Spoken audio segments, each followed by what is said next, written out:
اور سب سے بڑھ کر دنیا بھر میں ان کا ایک سافٹ امیج ہے اور ایک بہت بڑا ایک انفلوئنس رکھتے ہیں پوری دنیا میں. اس کی وجہ سے غالباً ایسا لگتا ہے کہ باقی جو ویسٹرن کنٹریز ہیں ان کے اوپر بھی ایک پریشر موجود ہے کہ چین جو امریکہ کے بعد دوسرے نمبر پر موجود ہے، تو اگر تیسرے نمبر پر اب ہندوستان آ جاتے تو دونوں ایشین کنٹریز ہے. گو کہ چائنا اور انڈیا کے درمیان تعلقات اتنے اچھے نہیں ہیں، اسی طریقے سے پاکستان اور انڈیا کے درمیان بھی اچھے نہیں ہیں، لیکن شاید بہتر ہو جائیں. ہو سکتا ہے دونوں کیونکہ ترقی کر رہے ہیں، آگے بڑھ رہے ہیں، تو یہ فیصلہ تو ہو سکتا ہے، یہ بات تو ہو سکتی ہے کہ نہیں یار ٹھیک ہے دونوں آگے بڑھیں گے، اور ایک دوسرے کے ساتھ اگر بڑھے تو شاید ہماری جو سپیڈ ہے یہ بڑھ سکتی ہے، اور جو ہماری ڈیولپمنٹ ہے اس سے ہم دنیا کو جیسے کہتے ہیں کہ دنیا پہ راج کر سکتے ہیں. تو یہ چیزیں کوئی مطلب امپاسبل نہیں ہے، لیکن کینیڈا کی طرف سے اس طرح کا ایکشن ایک بہت بڑی بات ہوتی ہے، کیونکہ ایک تو جو ویانا کنونشن کے ذریعے تو امیونٹی حاصل ہوتی ہے ڈپلومیٹس کو، وہ بھی ایک بڑی امپورٹنٹ چیز ہے. دوسری بات یہ مائنڈ میں آ رہی ہے کہ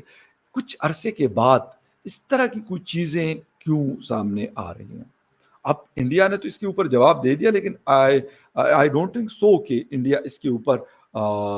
کچھ اور نہیں بولے گا، یا انڈیا اور کینیڈا کے درمیان جو تعلقات ہیں اس پہ کوئی اثر نہیں پڑے گا، کیونکہ پہلے بھی انہوں نے اپنے اسٹوڈنٹ سے کہا کہ آپ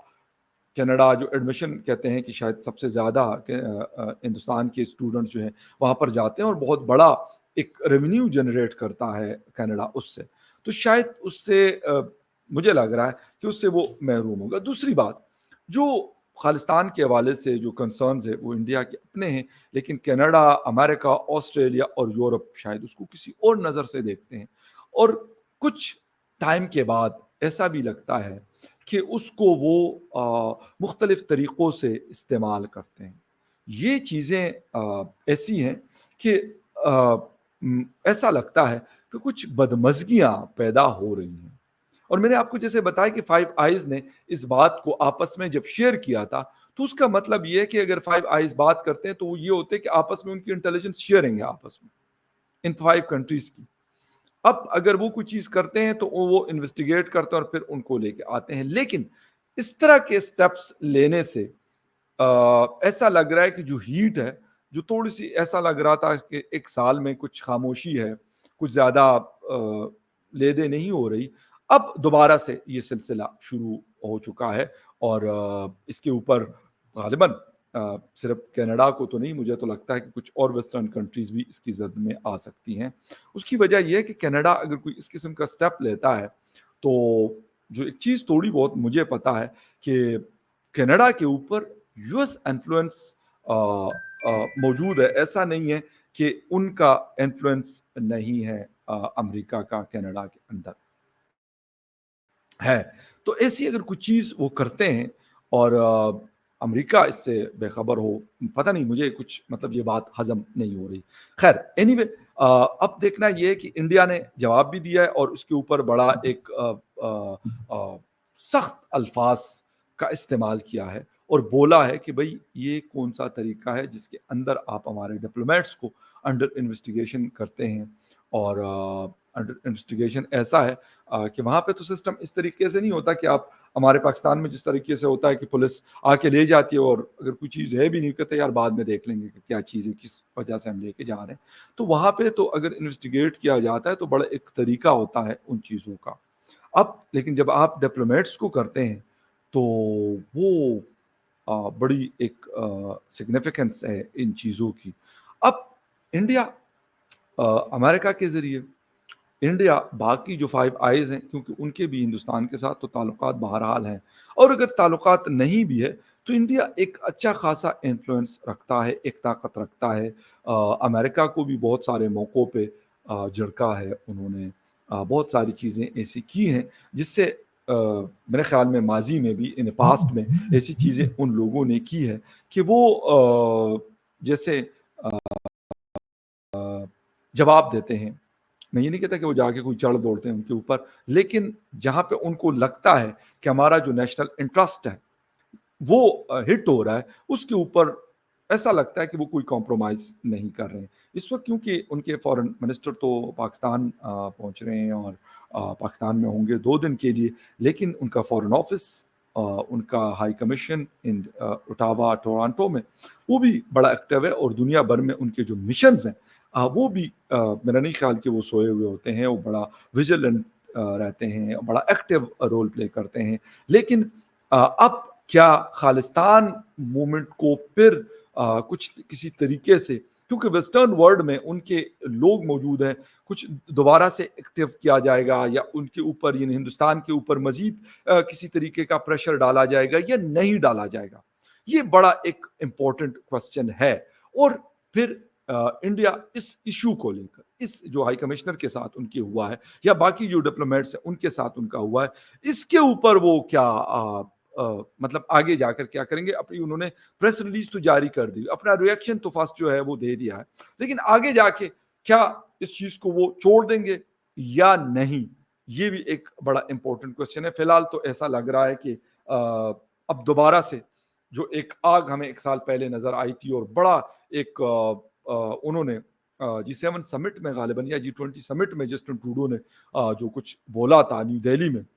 اور اس کے بعد ایسا لگ رہا تھا کہ ایک آگ لگ گئی، اور وہ آگ دہلی سے لے کر کینیڈا تک تھی۔ اب دوبارہ سے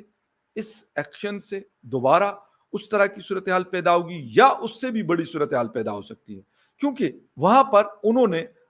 جسٹ ایک ایلیگیشن لگایا تھا، یہاں پر ان کے ڈپلومیٹک سٹاف کو انڈر انویسٹیگیشن اور پرسن آف جسے کہتے ہیں کنسرن شو کیا ہے۔ تو ایسا لگ رہا ہے کہ یہ چیز بڑی ایک امپورٹنٹ ہے۔ ایسا نہیں ہے کہ اس کو آپ یا میں یا کوئی اور جو ہے وہ نیگلیکٹ کر سکتا ہے۔ وہ کہہ رہے ہیں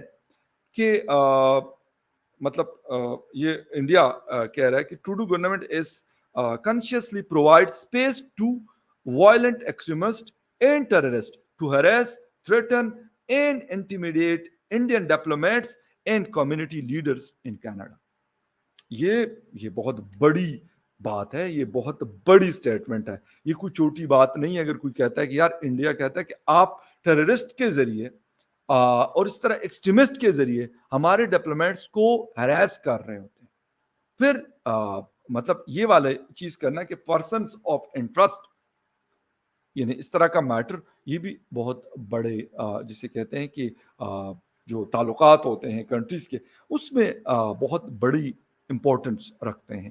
خیر انڈیا نے بڑا ایک سخت قسم کا سٹیٹمنٹ جاری کیا ہے۔ اب کیا یہ الفاظ کی جنگ ہوگی یا جو تعلقات ہیں وہ پھر سے، ابھی بھی کوئی شاید کافی فرق پڑا ہے 1 سال میں، لیکن اب لگتا ہے کہ بالکل اور اس سے بھی زیادہ لو لیول پہ آ سکتے ہیں، یا جس طرح سے اپنے ڈپلومیٹس کو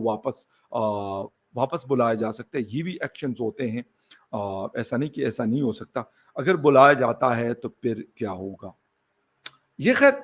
چیزیں ہیں، جیسے جیسے اس حوالے سے اپڈیٹس آئیں گی آپ کے ساتھ اس کو شیئر کرتے رہیں گے۔ ملتے کسی اور نیوز اپڈیٹ میں، تب تک کے لیے ٹیک کیئر اینڈ بائے۔